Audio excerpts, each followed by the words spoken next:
Good morning, welcome to Morning Outlook. I'm going to, this is Kim Watson speaking, I'm an Easy Trader. What I'm going to do this morning is just quickly, Biden's comment first, just running through his comments there.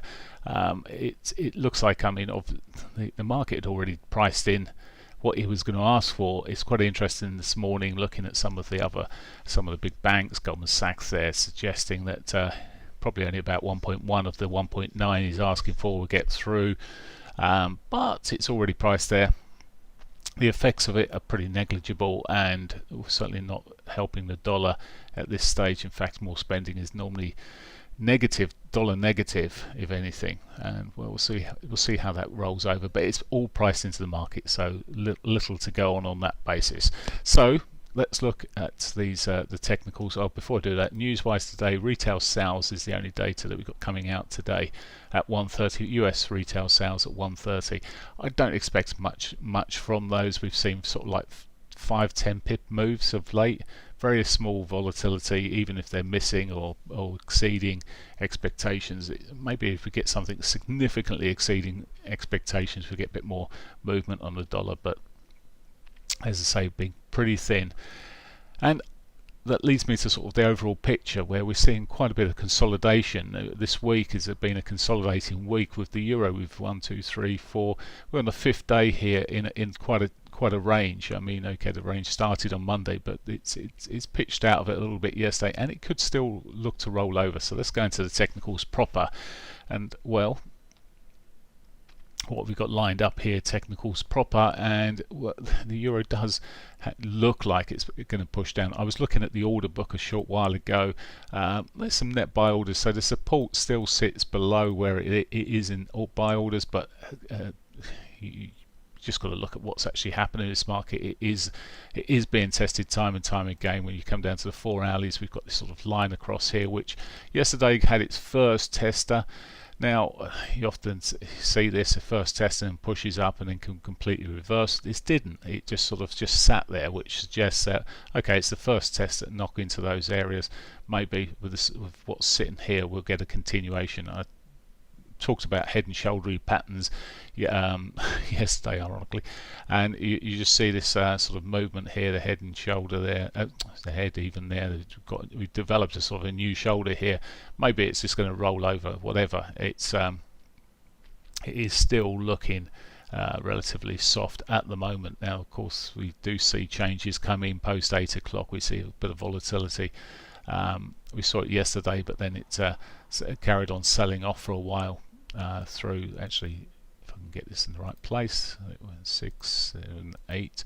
So 8 o'clock there we saw it running over, then it sold off, and then, well, we're seeing it selling off at this stage. We've seen it the other way around.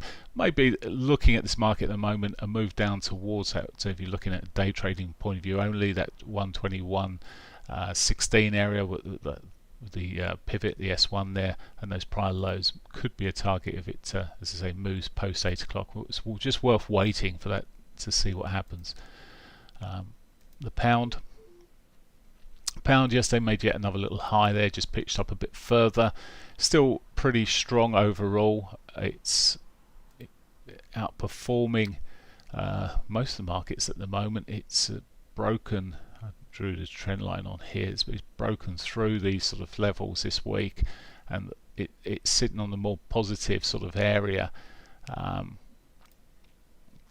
Looking at it on a 60-minute chart here, just at the moment, lots of little signals suggesting a bit more of a rollover here. And again, this could just roll back into these prior lows, and it would all shape up. At some stage, this might be broken.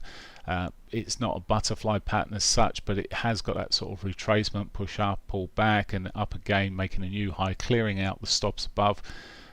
Maybe, as I say, we'll see a bigger correction here on the pound, but the dollar isn't that strong either. So it's that sort of stalemate game that we could see over the coming days and weeks, where we're just much more range bound on a lot of these markets. I've already pointed the euro out.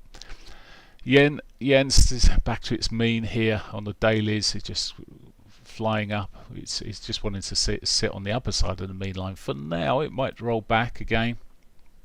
when we see money running away from risk and risk off, it ends up often with the yen and the US dollar, but the yen's been doing much more of it in recent months and year.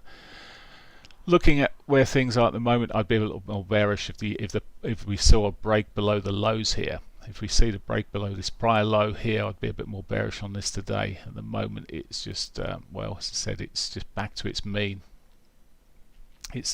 Well, maybe looking like it could have a bit more rollover, but it's finding a bit of support back into that 60-minute 200. So a patience game on the yen if you want to be playing that. As I said, below that to a weekly pivot there, it certainly looks much more bearish dollar yen there.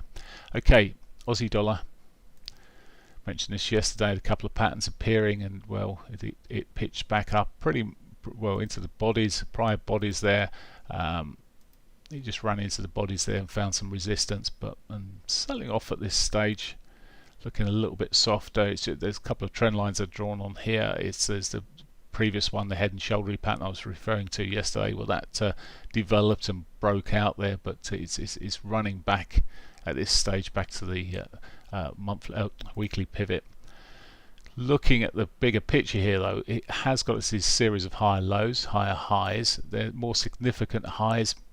Is this going to roll? I guess the question this morning, it may just roll a little bit. It's breaking its trend line. It's just on its trend line, as we saw on the 4 hourlies there, just breaking through a little bit. Maybe it'll break a little bit more, then bounce back.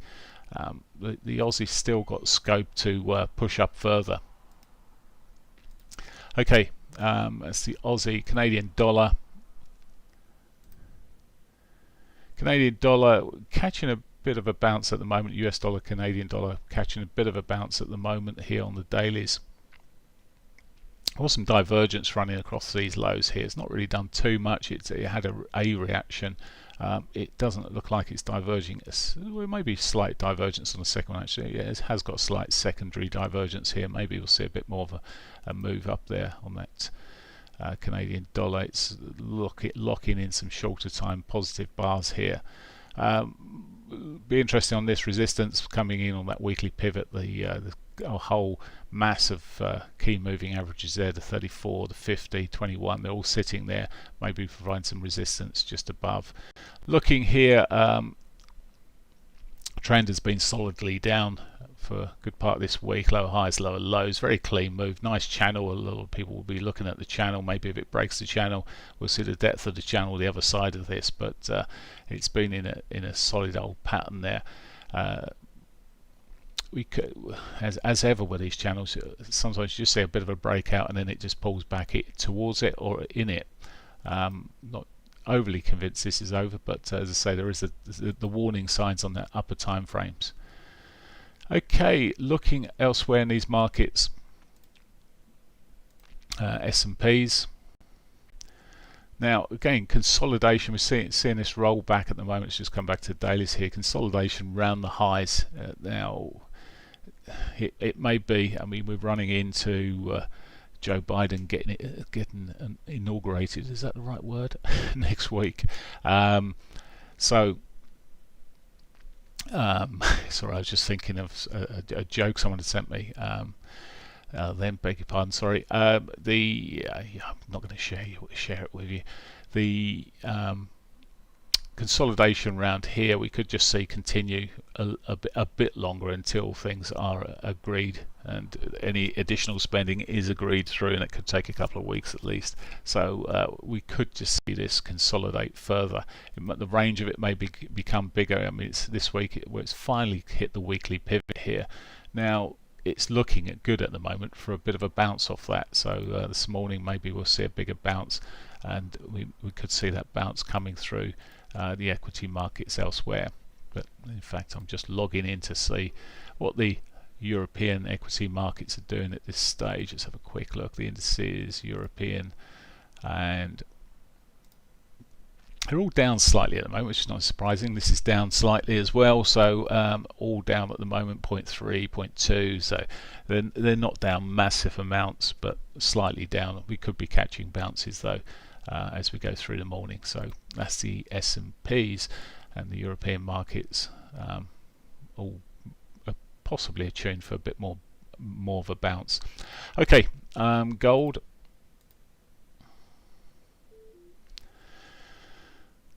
Coming out the time frames, we've just seen this sort of area of consolidation. It's just still sitting around here, trying to pick up a bit of the bid side of things, but it can just pick up the bid and still be in the range of consolidation. This is the wedge I was referring to yesterday. It's still sitting in this wedge, not really going anywhere, and it pretty sums up a lot of these markets. They're not giving clear signals in terms of direction, although a bearish wedge in a market that's been dropping would suggest that at some stage, and we could be drawing trend lines across the lows here, we may get a break. We've got the daily pivot untouched below on gold, and that could well be a target.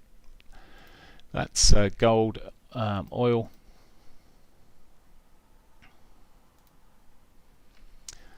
Let's come out with bigger time frames here. Dailies first. Daily. So daily just today, we just seen a bit of reversal yesterday. Once again, we pushed up.